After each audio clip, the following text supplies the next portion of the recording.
Hi, ಎಲ್ಲರಿಗೂ ನಮಸ್ಕಾರ. Welcome back my channel. ನಾನು ಜ್ಯೋತಿ. ಇವತ್ತು ಗರಿಗರಿಯಾಗಿ ಹಾಗೂ ರುಚಿಯಾದ ಸಬ್ಬಸಿಗೆ ಸೊಪ್ಪಿನ ವಡೆಯನ್ನು ಹೇಗೆ ಮಾಡೋದು ನೋಡೋಣ ಬನ್ನಿ. ಮೊದಲಿಗೆ ನೆನೆಸಿರೋ ಕಡಲೆಬೇಳೆ, ಹಸಿಮೆಣಸಿನಕಾಯಿ, ಕೊತ್ತಂಬರಿ ಸೊಪ್ಪು, ಈರುಳ್ಳಿ, ಚಕ್ಕೆ, ಲವಂಗ, ಮೆಣಸು, ಬೆಳ್ಳುಳ್ಳಿ ಹಾಗೂ ಶುಂಠಿ. ಮೊದಲು ಮಿಕ್ಸಿ ಜಾರ್ಗೆ ಚಕ್ಕೆ, ಲವಂಗ, ಶುಂಠಿ, ಬೆಳ್ಳುಳ್ಳಿ, ಹಸಿಮೆಣಸಿನಕಾಯಿ, ಕೊತ್ತಂಬರಿ, ನೆನೆಸಿರೋ ಕಡಲೆಬೇಳೆನ ಆ್ಯಡ್ ಮಾಡಬೇಕು. ನಂತರ ಇದನ್ನು ತರಿಯಾಗಿ ರುಬ್ಕೋಬೇಕು.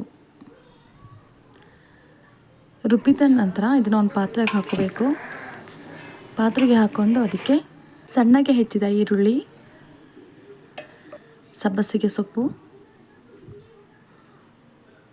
ಹಾಗೂ ಕೊತ್ತಂಬರಿ ಇಷ್ಟನ್ನು ಆ್ಯಡ್ ಮಾಡ್ಕೊಳ್ಳಿ. ಈ ಹಿಟ್ಟನ್ನು ಚೆನ್ನಾಗಿ ಮಿಕ್ಸ್ ಮಾಡ್ಕೊಳ್ಳಿ. ಯಾವುದೇ ಕಾರಣಕ್ಕೂ ನೀರನ್ನ ಆ್ಯಡ್ ಮಾಡಿಬಿಡಿ, ಯಾಕಂದರೆ ಕಡಲೆಬೇಳೆಯಲ್ಲಿರೋ ನೀರಿನ ಅಂಶ ಮಸಾಲೆಗೆ ಚೆನ್ನಾಗಿ ಹೊಂದ್ಕೊಳ್ಳುತ್ತೆ. ಸೊ ಚೆನ್ನಾಗಿ ಮಿಕ್ಸ್ ಮಾಡ್ಕೊಳ್ಳಿ. ನಂತರ ಇದಕ್ಕೆ ರುಚಿಗೆ ತಕ್ಕಷ್ಟು ಉಪ್ಪನ್ನು ಹಾಕಿ ಕಲಿಸ್ಕೊಳ್ಳಿ. ಈ ಮಸಾಲೆ ರೆಡಿಯಾಗಿದ್ದ ತಕ್ಷಣ ಪಕ್ಕದಲ್ಲಿ ಇಟ್ಕೊಳ್ಳಿ.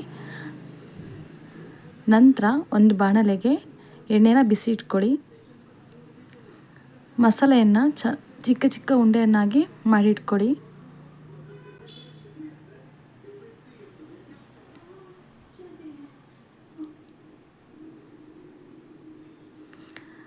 ನೆಕ್ಸ್ಟ್ ಕಾದನ ಎಣ್ಣೆಗೆ ಚಿಕ್ಕದಾಗಿ ನಮಗೆ ಬೇಕಾದ ಆಕಾರದಲ್ಲಿ ತಟ್ಟಿ ಎಣ್ಣೆಗೆ ಬಿಡಿ.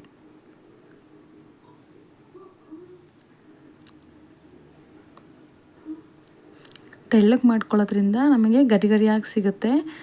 ಗರಿಯಾಗಿ ಬೇಡ ಅಂತ ಹೇಳಿದವರು ಸ್ವಲ್ಪ ದಪ್ಪನೇ ತಟ್ಕೋಬೋದು. ಅದು ಆಗಾದ್ರೂ ತಿನ್ನೋಕ್ಕೆ ಟೇಸ್ಟ್ ಇರುತ್ತೆ.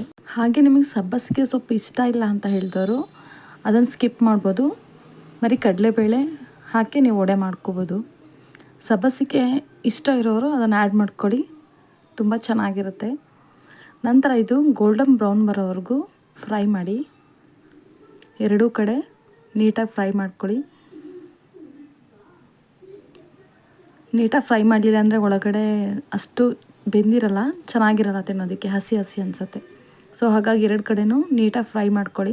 ನಿಮಗೆ ರೆಸಿಪಿ ಇಷ್ಟ ಆಯಿತು ಅಂದರೆ ಸಬ್ಸ್ಕ್ರೈಬ್ ಮಾಡಿ, ಲೈಕ್ ಮಾಡಿ, ಹೀಗೆ ನನಗೆ ಸಪೋರ್ಟ್ ಮಾಡ್ತಾಯಿರಿ. ಈಗ ಗರಿಗರಿಯಾದ ರುಚಿಯಾದ ಸಬ್ಬಸಿಗೆ ಸೊಪ್ಪಿನ ವಡೆ ರೆಡಿಯಾಗಿದೆ.